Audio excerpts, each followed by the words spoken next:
Hi hello అందరికీ నమస్కారం. Welcome to our channel. నేను ఆదిత్య. వైఎస్ఆర్సీపీ అధికారం కోల్పోయిన తర్వాత కూటమి అధికారంలోకి వచ్చిన తర్వాత వైఎస్ఆర్సీపీ అధికారంలో ఉన్నప్పుడు అప్పటి ప్రజాప్రతినిధులు, నాయకులు కానీ, కార్యకర్తలు కానీ, మంత్రులు కానీ, ఎమ్మెల్యేలు కానీ ఇలా ప్రతి ఒక్కరు కూడా అధికారాన్ని అడ్డం పెట్టుకొని విచ్చలవిడిగా సంపాదించి విచ్చలవిడిగా భూదందాలు, భూ స్కామ్లు, లిక్కర్ స్కామ్లు ఇలాంటి ఎన్నో ఆరోపణలు ఉన్నాయని ప్రస్తుత సీఎం చంద్రబాబు నాయుడు గారు, అలాగే డిప్యూటీ సీఎం పవన్ కళ్యాణ్, అలాగే నారా లోకేష్ చాలా ఎవరైతే ఆ టైంలో తప్పులు చేశారో వాటన్నిటిని ఇప్పుడు వన్ బై వన్ బయటికి తీసే ప్రయత్నంలో ఉన్నారని, సో మరి వైఎస్ఆర్సీపీ హయాంలో ఉన్నటువంటి ఆ ప్రజాప్రతినిధులకి ఇప్పుడు కౌంట్ డౌన్ స్టార్ట్ అయిందంటూ ఒక వార్త అయితే వినిపిస్తుంది. సో మరి ఈ అంశం గురించి మాట్లాడడానికి ప్రస్తుతానికి మనతో పాటు స్టూడియోలో ఉన్నారు ప్రముఖ సీనియర్ జర్నలిస్ట్ దుర్గా వడ్లమాని గారు. సో మ్యామ్ అడిగి తెలుసుకుందాం. మ్యామ్ నమస్కారం. మ్యామ్ నమస్తే అండి. వైఎస్ఆర్సీపీ అధికారం కోల్పోయిన తర్వాత అప్పటి ప్రజాప్రతినిధులు అవ్వచ్చు, మంత్రులు అవ్వచ్చు, ఎమ్మెల్యేలు అవ్వచ్చు, కార్యకర్తలు అవ్వచ్చు, ప్రతి ఒక్కళ్ళు కూడా అధికారాన్ని అడ్డం పెట్టుకొని విచ్చలవిడిగా సంపాదించారనే ఆరోపణ ఇప్పుడు తెర మీదకి తీసుకురావడం జరిగింది.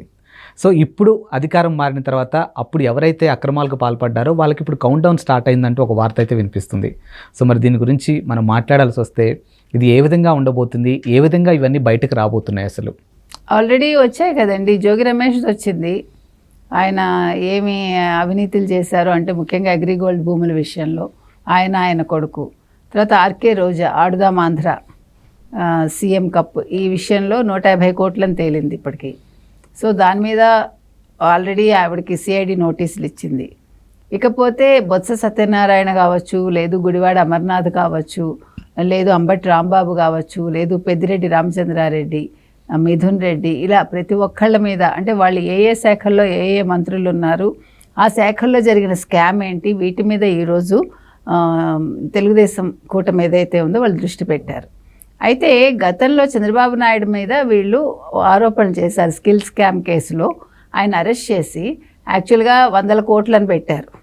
పెట్టి దాన్ని ఆఖరికి ఏమీ ప్రూవ్ చేయలేక లాస్ట్కి 53 రోజుల తర్వాత ఆయన్ని రిలీజ్ చేయడం జరిగింది. అయితే ఆ చేసిన అరెస్ట్ అనేది ఎంత అక్రమంగా చేశారు, ఏ రకంగా చేశారు, ఆయన ఒక మాజీ ముఖ్యమంత్రి, అదేవిధంగా 40 ఏళ్ల రాజకీయ అనుభవం ఉన్న ఒక పెద్ద మనిషిని, 7 సార్లు ఎమ్మెల్యేగా చేసిన ఒక మనిషిని ఏ రకంగా తీసుకెళ్లారు, ఏ రకంగా ఇబ్బందులు పెట్టారు, రాజమండ్రి జైల్లో పెట్టి ప్రతి ఒక్కళ్ళు చూశారు.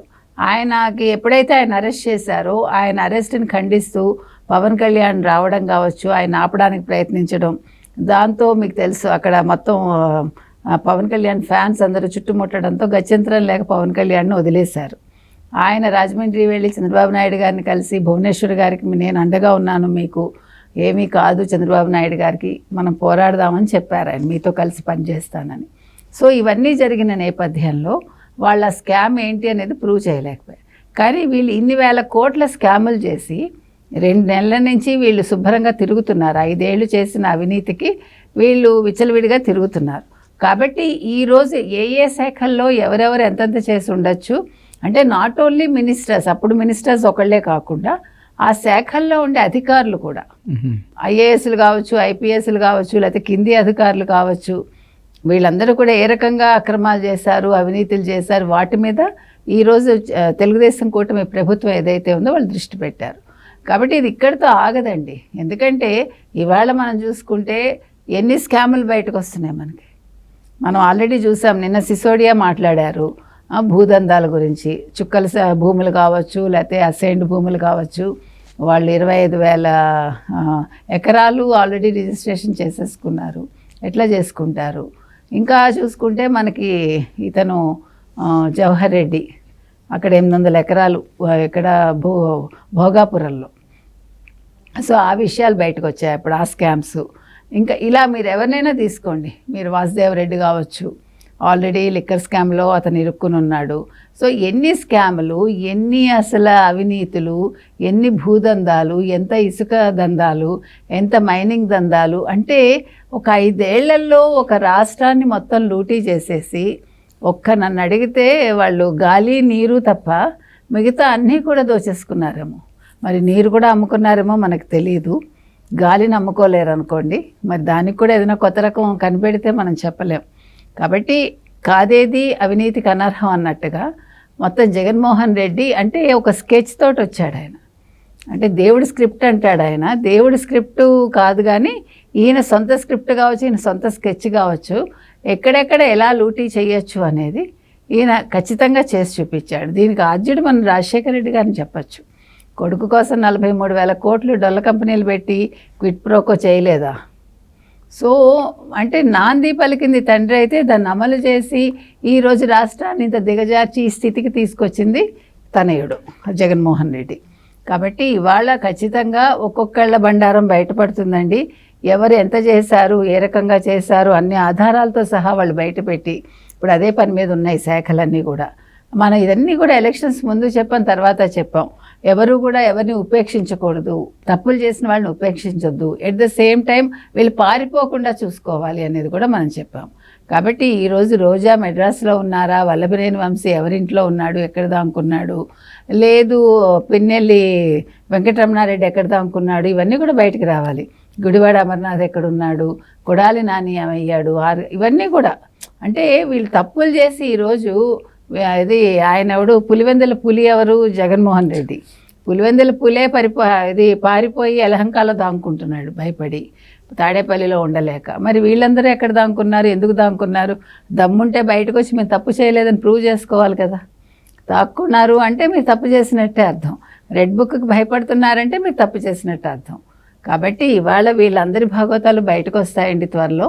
సో అందరూ కూడా జైల్లో ఊచలు లెక్క పెట్టాల్సిందే.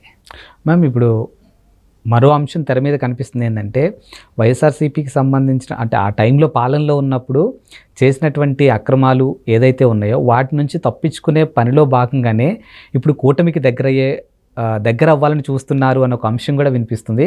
ఒకవేళ నిజంగా అలాంటి తప్పు చేసిన వాళ్ళు కూటమికి దగ్గర అవుతే వీళ్ళు యాక్సెప్ట్ చేస్తారమ్మా మరి వాళ్ళని? తెలుగుదేశం వాళ్ళు యాక్సెప్ట్ చేయరండి. నిన్న కూడా మనకి లోకేష్ చెప్పడం జరిగింది, మా ద్వారాలేమి మేము తెరిచి ఉంచలేదు, మా పార్టీ తలుపులేం తెరిచి ఉంచలేదని.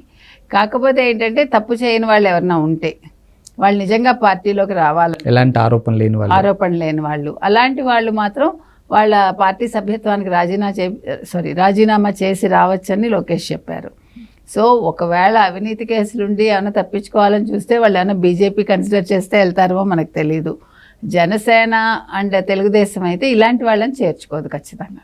ఓకే, అంటే ఇప్పుడు అక్కడ నుంచి వచ్చే నాయకుల్ని చేర్చుకోవాలంటే కూటమితో సంబంధం లేకుండా ఇండివిజువల్గా చేర్చుకోవచ్చు, వీళ్ళు చేర్చుకోవచ్చు, సంబంధమే ఉంది. ఎవరి పార్టీ వాళ్ళ ఇష్టం, వాళ్ళ పార్టీ నామ్స్ ప్రకారం వాళ్ళు చేర్చుకుంటారు. సో పార్టీని బలోపేతం చేసుకోవడంలో భాగంగా తర్వాత నియోజకవర్గాల వారీగా వాళ్ళకు ఉండే హోల్డ్ ఎంత, వీళ్ళ వల్ల మంచి జరుగుతుందా చెడు జరుగుతుందా చూసుకున్నాక ఆయా పార్టీ నేతలు డిసైడ్ చేసుకున్నాక వాళ్ళు తీసుకోవచ్చు.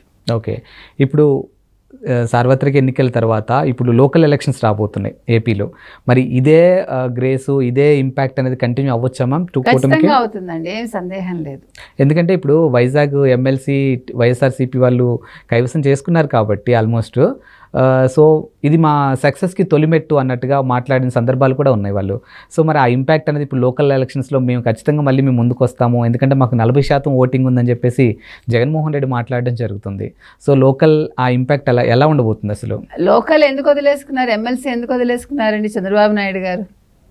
ఆయన ఒక గౌరవంతో ఒక ఇదితోటి వదిలేశారు కదా, ముందాగా చేయాలి మనం ఏదైనా కూడా అని వదిలేశారు ఆయన. ఇప్పుడు వాళ్ళు వచ్చి ఓటు వేయడం అయితే వేస్తారు, అందులో సందేహం లేదు. ఒకవేళ వీళ్ళు నిల్చోబెట్టినా కూడా కూటమి వాళ్ళు, కానీ వాళ్ళ దగ్గర నుంచి అలా అక్రమంగా ఓట్లు మాకు అక్కర్లేదు అనేది ఒక సదుద్దేశంతో ఈయన వద్దన్నారు. కాబట్టి దాన్ని మనం ఇది చేసుకుని నెక్స్ట్ వచ్చే లోకల్ బాడీ ఎలక్షన్స్లో కూటమి దెబ్బతింటుంది అని అనుకోవాల్సిన పని లేదు. ఖచ్చితంగా లోకల్ బాడీ ఎలక్షన్స్లో తెలుగుదేశం కూటమే వస్తుంది. ఎందుకంటే అధికారంలో ఎవరుంటే వాళ్ళనే అంటే వాళ్ళ వైపే ప్రజలు ఉంటారు, లేకపోతే పార్టీ నాయకులు ఉంటారు. కాబట్టి ఖచ్చితంగా తెలుగుదేశం కూటమి విన్ అవుతుందండి, అందులో సందేహం లేదు. Thank you ma'am. Thank you.